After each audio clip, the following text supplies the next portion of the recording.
Halo geng, Assalamualaikum warahmatullahi wabarakatuh. Apa kabar guys? Untuk kabar baik untuk kita semuanya. Menyelimuti keseharian kabar kita. Tentu tentang beberapa ternak yang ada di wilayah kita. Di wilayah dan daerahnya masing-masing. Ya kita berharap semuanya baik-baik saja. Walaupun pakan mulai naik guys. Per karung 10.000. Ternyata beritanya bukan hoax kan, kemarin sudah saya sampaikan. Ternyata beritanya bukan hoax, serius pemberitaannya. Memang begitu mau kenaikan biasanya toko-toko pakan itu sudah memberikan surat edaran dari perusahaan. Yang kemarin di video saya kemarin kita bahas, seluruhnya bukan hanya pakan puyuh, tapi itu merupakan ya pakan ternak semuanya, dari ternak bebek, ayam semuanya naik, lele semuanya naik karena bahan bakunya naik kawan. Jadi ya disitulah dinamika kita dalam keseharian. Memang ya kalau kita sih pemain lama sudah nggak terkejut lagi ya, slow saja lah sudah, kita anggap itu memang masalah tahunan, bahkan masalah setiap 3 bulan sekali kok naik gitu loh, ada apa gitu. Jadi di sini kita pembahasan dulu, ada Elok Cahyadi. Bang mau tanya, puyuh saya umur 7 bulan kok udah ngedrop ya. Jumlah puyuh 450, cuman keluar 270. Berarti hilang sekitar 180. 130.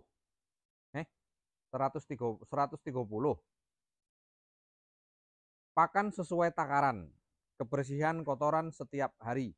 Biasanya keluar 360, 390 saat umur 5 sampai 6 bulanan. Solusinya Bang Edi jawab pakai video. Terima kasih.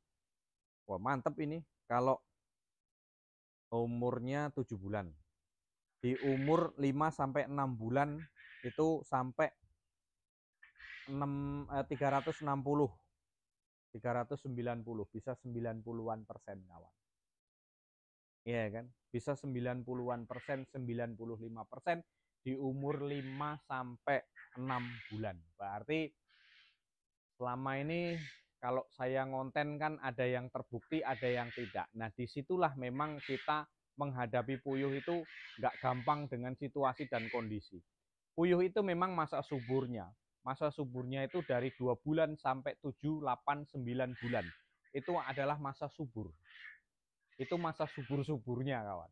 Jadi di sini setelah umur 7 bulan kok udah ngedrop, bukan ngedrop, memang sirkulasinya seperti itu. Bukan sirkulasi, apa namanya? Uh, siklusnya seperti itu. Masa subur itu bisa sekitar 7 sampai 8 bulan. Itu masa subur-suburnya. Bisa untuk 90%, 95%.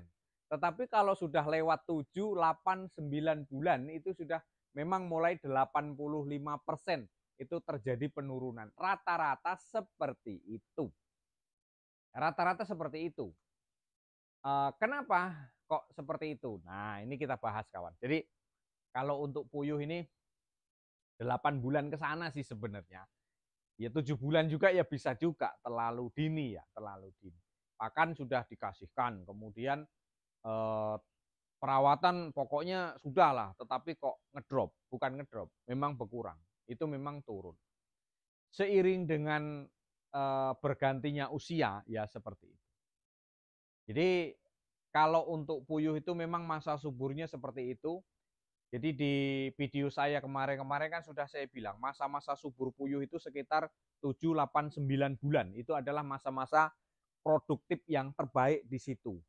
Itu kalau di situ baru 5 bulan, 6 bulan ternyata di situ drop, ternyata di situ menurun. Nah, ini perlu dicurigai. Harusnya sih 8 bulan ke atas ya harusnya. Cuman ini sudah telat di 1 bulan turun. Berarti telat bukan berarti telat datang bulan terus hamil, enggak. Beda ini kawan. Jadi kalau untuk siklusnya memang seperti itu. Kenapa seperti itu? Jadi kalau di masa subur memang itu sedang apa ya, usianya itu sudah, kalau istilahnya usia kandungan itu masih bagus-bagusnya lah. Tetapi kan kalau usia sudah, kalau manusia ya usia sudah 50 ke sana, 45 tahun ke sana itu sudah nggak bisa ini lagi, masa kandungan sudah nggak subur lagi. Tentu kurang lebih dengan puyuh itu tadi. Karena apa? Di masa-masa itulah, di masa-masa rentan kantong sel telurnya itu sudah mulai berkurang, sudah mulai tenaga itu dengan sendirinya, otot dengan sendirinya itu sudah mulai mengalami penurunan. Sudah mengalami penurunan. Nah, terus kita di sini dipintai saat umur 5-6 bulan, ya benar. Solusinya Bang Edi. Nah, ini solusinya. Kita dipintai solusi. Sulit ya kalau sudah seperti itu, sulit. Itu paling kenceng sekarang ini kan penghasilannya sudah mulai 270 dari 450 ya, sekitar 80% ya. Sekitar 80%. Ya, 80%, sebab ini 270 per hari. Bahkan sesuai takaran kebersihan kotoran ya, sudah mendekati 85%, 80-an persen. Memang siklusnya seperti itu kawan. Jadi kita nggak usah khawatir, memang ya disitulah kalau sudah mulai 8, 9, 10 bulan ke sana, itu sudah mulai ada penurunan. Jadi terus kemudian solusinya seperti apa? Saya rasa di situ masalah apa namanya? Mungkin masalah rumus kandang, pemberian pakan, semuanya saya rasa sudah bagus ya, karena di usia 5 sampai 6 bulan tadi kan katanya kan bisa menghasilkan 360 telur, padahal populasi berapa? Populasi 450 kan, jumlah puyuh 450. Ya ini bagus ini. 450 bertelur 360, 390. 390 awalnya, 450 dikurang 390, tidak bertelur 60 di awal-awal, ya wajar.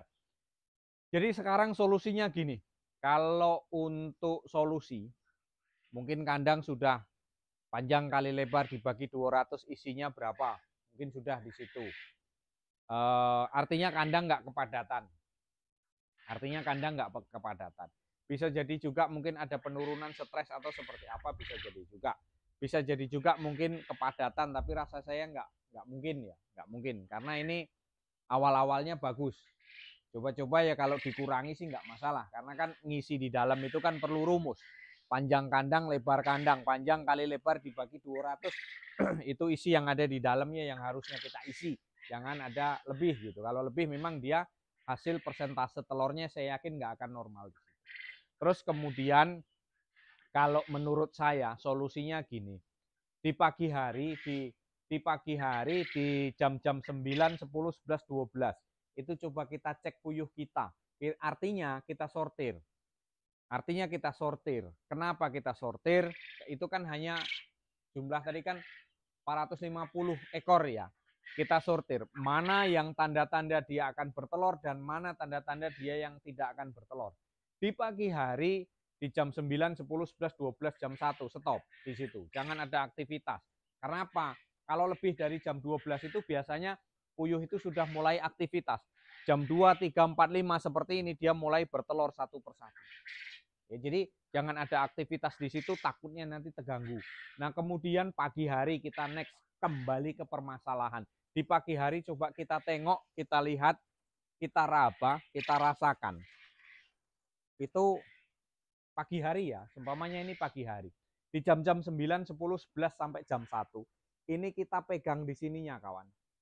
Ini ada nggak calon bakal telur yang akan keluar? Ya, calon bakal telur yang akan keluar di sini ini biasanya ada kawan. Di sini biasanya ada.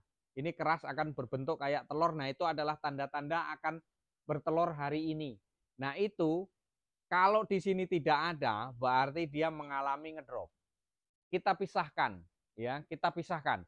Di jam 9, 10, 11, 12 loh, ini ada waktu di situ. Kalau memang di hari itu nggak selesai, besoknya lagi. Ini yang tidak bertelur, kita pisahkan. Kita karantinakan. Dengan tujuan apa? Dengan tujuan itu kita berikan mungkin suplemen bisa juga. Artinya kayak minuman untuk perangsang petelur itu bisa juga, kayak Mediek. Tapi kalau saya lebih cenderung malah gula merah alami.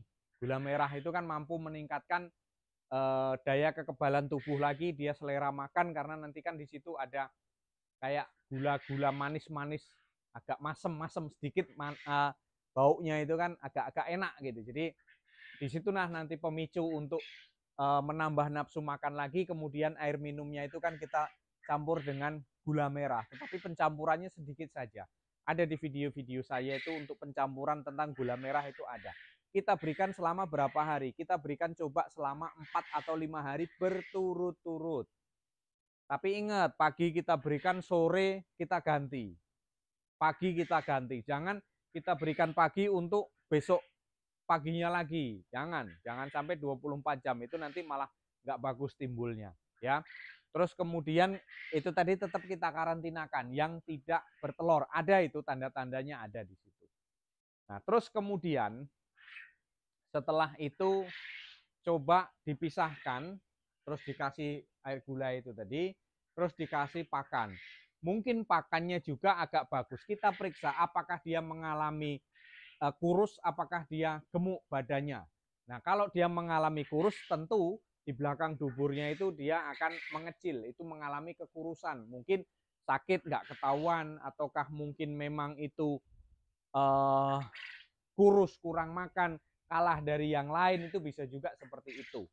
Nah, terus kemudian perlu diketahui, memang saya pelan-pelan ya jelasinnya ya, ini kok ngebut terus, nanti malah kurang memahami. Yang penting intinya jangan dilewati lah videonya, syukur ya dibantu subscribe lah lur, biar supaya nanti tetap channel kita tetap berkembang. Kembali ke pokok permasalahan. Setelah itu, memang betul kawan, saya pernah membuktikan, saya belajar dari otodidak dari ternak saya sendiri, saya mencari pengalaman dari ternak saya sendiri. Puyuh ini siklusnya dalam 7 hari atau 6 hari dia akan berhenti telur sekali, sehari atau 2 hari. Dari situlah siklusnya itu memang mulai putaran itu, kalau sudah lewat masa subur itu rata-rata memang seperti itu. Perubahan siklus, pergantian kekuatan body dia. Itu selama 7 hari, dia akan berhenti bertelur selama 2 hari atau sehari. Biasanya seperti itu. Pernah saya mengamati, itu dua-duanya itu saya pisah. Hanya 2 itulah, terus kemudian saya kasih pakan terus. Nah, di 7 hari, dia akan tidak bertelur. Terkadang di 8 hari itu tidak bertelur. Kadang 2 hari itu tidak bertelur. Terus keesokan harinya, maka dia akan bertelur kembali terus. Ya, perhitungan siklus seperti itu kawan. Jadi untuk rekan-rekan ya jangan terlalu khawatir, ya itu sudah persiapan untuk masa-masa tua lah ya, masa-masa dia untuk diganti apa namanya, diapkir, kemudian kita permajaan lah gitu. Cuman dari situ tadi mungkin solusi dari saya ya seperti itu tadi. Dicek, kemudian dikarantinakan, dikasih air minum gula, atau mungkin vitamin, atau mungkin kayak Mediek dan lain sebagainya, itu boleh-boleh saja. Terus pakannya diperbagusi, gizinya diperbaiki, proteinnya diperbaiki. Mungkin bisa dicampur dengan konsentrat yang agak bagus kan. Jadi nanti usahakan dia bertelur kembali. Gitu. Jadi mungkin ya hanya itu rekan-rekanku, kami berbagi pengalaman. Bukan berarti saya yang paling pintar di sini, tidak. Bukan berarti saya yang paling ngerti, tidak. Karena saya pun belajar dari pengalaman saya sendiri, yang dari sini memang saya tuangkan lewat channel saya, channel pribadi saya, yaitu di Edi Puyuh Jambi tentunya, supaya tujuan saya ya kita sama-sama belajar dari sini. Bukan berarti saya menggurui untuk kawan-kawan, tidak. Karena kita di sini memang sekolahnya nggak ada di sini, kita hanya praktek sendiri, ada kendala kita tangani sendiri, yaitulah berdasarkan pengalaman kami. Ya, mudah-mudahan dengan apa yang ditanyakan dan apa yang sudah kami berikan, mencoba memberikan solusi, mana tahu memang itu bermanfaat, terus itu bisa diterapkan, bisa diaplikasikan, hasilnya bagus ya silahkan monggo. Tetapi kalau memang hasilnya nggak bagus ya silahkan cari referensi lain dari sumber-sumber lain, dari YouTube yang lain, ataupun dari belajar dari buku, ataupun belajar dari manapun saja ya, ataupun memang tanya dengan kawan yang ada di lingkungan kita yang sudah pernah mengalami permasalahan yang seperti itu. Mungkin hanya itu kawanku yang dapat kami sampaikan, kurang lebih mohon maaf. Salam seketer dari Jambi. Wassalamualaikum warahmatullahi wabarakatuh. Tetap semangat kawan.